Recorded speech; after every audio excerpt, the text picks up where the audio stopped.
लड़के टेटू पर टेटू गुदवा रहे हैं, लड़कियां झुमके पर झुमके लगा रही है, और जिनको झांसी की तलवार उठानी थी वो रील्स पर ठुमके लगा रही है।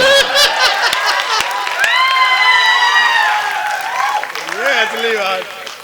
ऐसे लाफ्टर चैंपियन भाई सुरेश अलवेला हमारे बीच में आज आए हैं। दोनों हाथ उठाकर पूरा सदन खड़े होकर भाई सुरेश अलवेला का अभिनंदन करें। बहुत बहुत स्वागत है सुरेश भाई, बहुत बहुत स्वागत। इसका रीजन भी है मेरे पास। फिर सोच लिया उस पे एतबार क्यों करूं, मैं फिर से किसी बेवफा से प्यार क्यों करूं, जिसके लिए टिफिन में हम रखते थे चॉकलेट। तुम्हारी एनर्जी थोड़ी कम हो गई। जिसके लिए टिफिन में हम रखते थे चॉकलेट, होते थे इंतजार में ट्यूशन से रोज लेट, उसके लिए तो खुद के पिताजी से भिड़ गए, आया था जो भी बीच में उसी से लड़ गए, छेड़ा मवाली ने तो बचाने भी गए थे, इतना लड़े कि प्यार में थाने भी गए थे। उसके लिए तो खुद के पिताजी से भिड़ गए, आया था जो भी बीच में उसी से लड़ गए, छेड़ा मवाली ने तो बचाने भी गए थे, इतना लड़े कि प्यार में थाने भी गए थे, लेकिन ये सिला मिला तो हैरान हो गए, चंबल में कूदने को परेशान हो गए, जुल्फों में ऐसे उलझे कि कायर से हो गए, खुद को संभाल आज हम शायर से हो गए। जुल्फों में ऐसे उलझे कि कायर से हो गए, खुद को संभाल आज हम शायर से हो गए, मैं खुद पे यार जुल्म बार बार क्यों करूं, मैं फिर से किसी बेवफा से प्यार क्यों करूं। एक लड़की थी दीवानी सी, अक्सर गलियों से गुजरा करती थी, वो लड़की अपने चेहरे पे नकाब रखती थी। एक लड़का उसे देखा करता था, वो उस लड़की से बहुत प्यार करता था। एक दिन लड़के ने लड़की से कहा, जाने मन अपने चेहरे पे से नकाब तो हटाओ, अपना ये चांद सा चेहरा तो मुझे दिखलाओ। लड़की बोली कि जिस दिन अपनी पहली पिया मिलन की रात हो जाए, जिस दिन तू मिले और बादलों से बरसात हो जाए, मैं उस दिन अपने चेहरे पे से नकाब हटा लूंगी और ये चेहरा आपको दिखा दूंगी। धीरे धीरे दिक्कतें बढ़ने लगी, लड़की लड़के से रोज मिलने लगी। एक समय ऐसा आया, 7 दिन तक वो लड़की लड़के से नहीं मिली। लड़की लड़के के घर पर गई, पड़ोसियों ने बताया कि उस दीवानी की तो मौत हो चुकी। लड़की लड़के के घर पर गई, पड़ोसियों ने बताया कि उस दीवाने की तो मौत हो चुकी। लड़की लड़के की कब्र पर जाकर रोने लगी। ये वही पिया मिलन की रात लग रही थी, क्योंकि उस दिन बादलों से बरसात की झड़ी लग रही थी। तभी उनकी प्रेम कहानी में एक किस्सा और जुड़ गया। आंधी के थपेड़े से लड़की के चेहरे का नकाब उड़ गया। लड़की ने अपना वादा निभा लिया, अपना चेहरा अपने प्रेमी को दिखा दिया। तभी कब्र में से आवाज आई, ये दोस्त ये तो समय समय की बात है, कल तेरे चेहरे पे नकाब था, आज मेरे चेहरे पे नकाब है। कल तेरे चेहरे पे नकाब था, आज मेरे चेहरे पे नकाब है।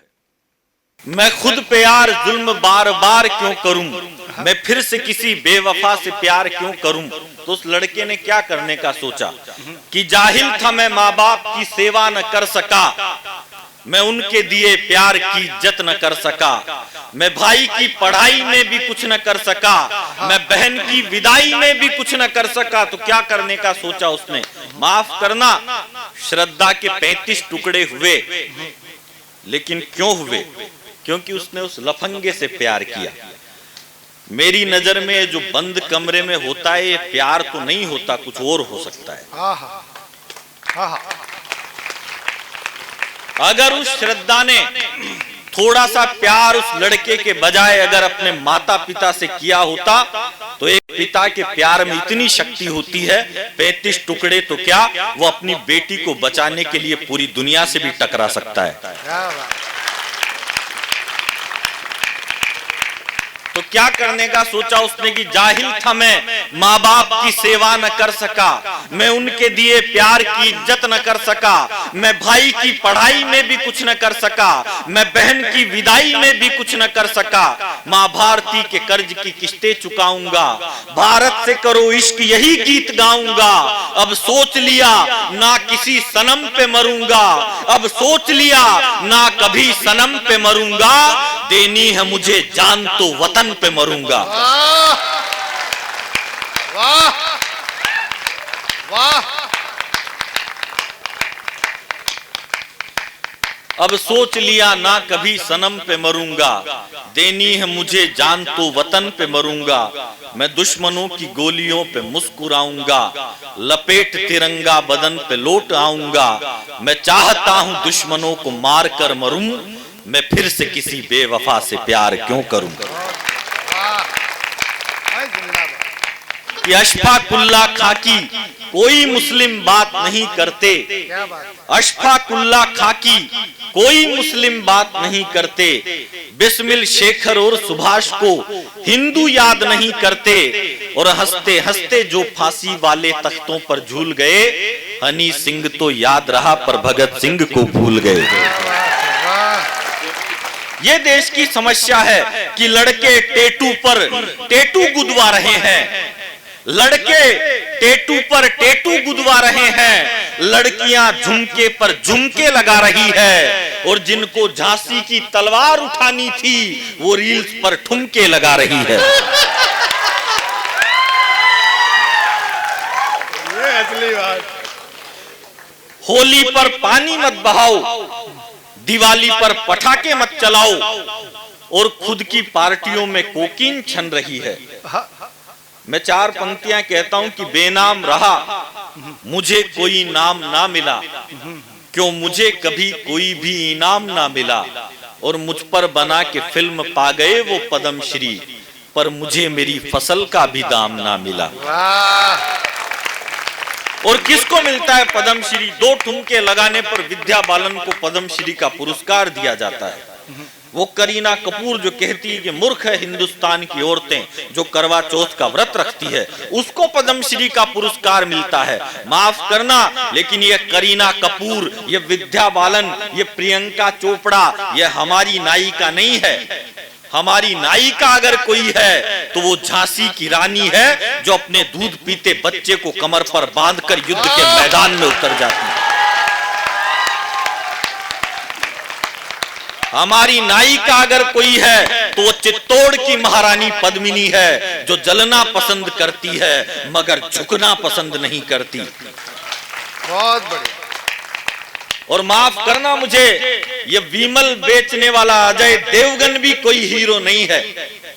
इस देश के तीन बड़े बड़े हीरो तो गुटखा बेच रहे। भाई तुमको बेचना है, दूध बेच लो, दही बेच लो, सीमेंट बेच लो, पर गुटखा बेच रहे।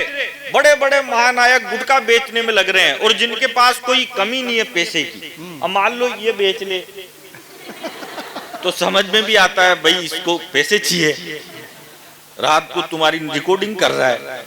तो जिनके बुर्ज खलीफा में फ्लैट, वो गुटखा बेच रहे हैं। इसलिए कह रहा हूं ये हमारे हीरो हो ही नहीं सकते, क्योंकि अगर इनको आपकी परवाह होती तो कम से कम ये सब करते, लेकिन गुटखा बेच के तो पैसा नहीं कमाते। क्या बात। हमारा हीरो अगर कोई है तो या तो खेत में खड़ा हुआ किसान है, या फिर सीमा पर डटा हुआ जवान है। और डॉक्टर साहब, ये मनोज भाई आपसे बड़ा प्रेम करते हैं, मतलब निसंदेह इतना तो अपनी लुगाई से भी नहीं करते हैं। ये बहुत प्यार करते हैं, मेरे को बड़ा फोन पे कहते रहते हैं आपकी बातें। बोले डॉक्टर साहब को बुलाएंगे, बड़े अच्छे आदमी है, 12 रुपए में मरीज का इलाज कर देते हैं। मैंने 12 रुपए में? हाँ बोलो 12 रुपए में कर देते हैं। तो मैंने कहा यार 12 रुपए में कैसे इलाज होता है? 12 रुपए में तो चाय भी आजकल 20 की हो गई। बोलो कर देते हैं। वही कहते हैं कि यार कम से कम आदमी को मरने थोड़ी देंगे, पैसे नहीं है तो क्या हुआ। क्या बात। डॉक्टर साहब बड़े अच्छे आदमी हैं।